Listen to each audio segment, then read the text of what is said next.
ഇളം കാറ്റിൽ എവിടെയോ തേങ്ങാക്കുലകളാടുന്നു. സമയം ഉച്ച കഴിഞ്ഞ് 2:30. ഉഷ്ണേന്തു ചൂടിനോട് കിടപിടിക്കാൻ ഇതാ കാർമേഘങ്ങൾ എത്തിയിട്ടുണ്ട്. ചൂടുമില്ല, കുഞ്ഞുറക്കത്തിലാണ്. കുറച്ച് ദിവസമായിട്ട് ഈ കയ്യാലെല്ലാം പുല്ല് പറിച്ച് കളയണമെന്ന് വിചാരിക്കുന്നു. ഇങ്ങനെയുള്ള കുഞ്ഞൻ പണികളൊക്കെ എനിക്ക് കാണിച്ചു തന്നത് ഹസ്ബൻഡിൻ്റെ പപ്പയാട്ടോ. ഞാൻ വന്ന സമയത്തൊക്കെ ഹസ്ബൻഡിൻ്റെ പപ്പ, അതായത് എൻ്റെ പപ്പ, തഞ്ചത്തിനിരുന്നതെല്ലാം പറിച്ച് കളയുമായിരുന്നു. ഈ കാട് പോലെ പിടിച്ച് കിടക്കുന്ന ഈ പുല്ലെല്ലാം പറിച്ച് കളയുമ്പം എനിക്കിവിടെ ഒരു അസാമാന്യ വൃത്തിയൊക്കെ തോന്നാറുണ്ട്. പക്ഷേ പപ്പയുടെ അത്ര ടിപ്പ് ടോപ്പൊന്നും അല്ല ഞാൻ. എനിക്ക് കുഞ്ഞെഴുന്നേൽക്കുന്നതിന് മുമ്പ് ഒരു ഇന്ന പോർഷൻ കംപ്ലീറ്റ് ചെയ്യണമെന്ന് മാത്രമേ ഉള്ളൂ ഉദ്ദേശമുള്ളൂ. പപ്പയും മമ്മിയും ഇപ്പം തൊഴുത്തിലുണ്ട്. ഇപ്പം കറവയുടെ സമയമാണ്. മമ്മി ഇടയ്ക്കിടയ്ക്ക് വന്ന് നോക്കും വൃത്തിയായിക്കൊണ്ടിരിക്കുന്ന ഈ ഏരിയ ഒന്ന് കാണാൻ. ഒരു മാസം ചിന്തിച്ചിട്ട് ഇന്നാണ് ഇതിനുള്ള സമയമൊക്കെ കിട്ടിയത്. കുഞ്ഞിന് ചെറിയ ക്ഷീണമൊക്കെ ഉണ്ട്, ചെറിയ പനിക്കൂടും ഉണ്ട്.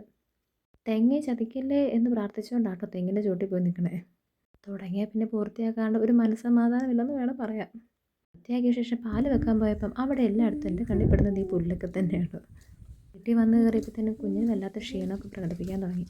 കൈയോടെ ആശുപത്രി കൊണ്ടുപോയി. ആശുപത്രി കണ്ടാൽ രോഗം മാറുന്നവരെ ഞങ്ങൾ 4 പേരും. അങ്ങനെ മഴ വെറുതെ കൊതിപ്പിച്ചിട്ടൊന്നും പോയില്ല, നല്ല രീതിക്ക് മഴ പെയ്തു. ആ മഴയെടുത്തുകൊണ്ട് ഞങ്ങൾ ഞങ്ങളുടെ വീട്ടിലോട്ടേക്കും പോയി. Okay, bye bye, see U.